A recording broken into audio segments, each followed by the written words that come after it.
ઉપલેટાના ઈશરા ગામે ચેકડેમ માટે ધારાસભ્યો દ્વારા 10 લાખની ગ્રાન્ટ મંજૂર કરાવી રિપેરિંગ શરૂ કરાવ્યું। ઉપલેટા તાલુકાના ઈશરા ગામે બરણેશ્વર મહાદેવ મંદિર પાસે આવેલ ચેકડેમને ઘણા સમયથી રિપેર કરવાનો હોય, જેને લઈ ગામ લોકોને ખેડૂતો દ્વારા ધારાસભ્યને રજૂઆત કરતા ધોરાજી ઉપલેટા વિસ્તારના ધારાસભ્ય દ્વારા સરકારમાંથી 10 લાખની ગ્રાન્ટ મંજૂર કરાવી આપી અને રૂપિયા ગામ ખેડૂતો દ્વારા અંદાજે 5 લાખ એકત્રિત કરી લોખંડ સહિતની ઘટતી સામગ્રી એકત્રિત કરી તાત્કાલિક ધોરણે ચોમાસા પહેલા ડેમના કાર્ય શરૂ કરી ગામ હિતના કાર્ય શરૂ કર્યા હતા। બ્યુરો રિપોર્ટ વિપુલ ધામેચા, ઉપલેટા।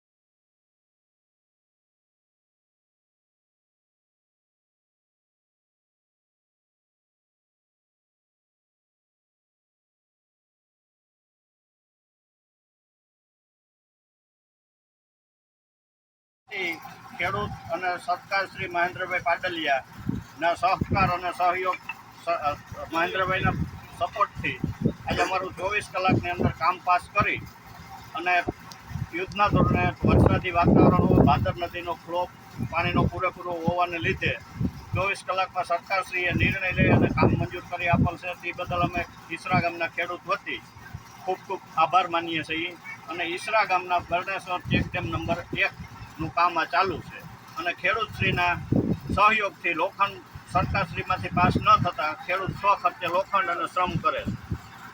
સિંચાઈ યોજના પેટા આજરોજ ઈશરા ગામ પાસે આવેલા બરણેશ્વર ચેકડેમનું કામ તાત્કાલિક વરસાદની સિઝન હોવાથી તાત્કાલિક ચાલુ કરેલ છે અને ગામ લોકોના સહકારથી સારી રીતે કામ થઈ રહ્યું છે।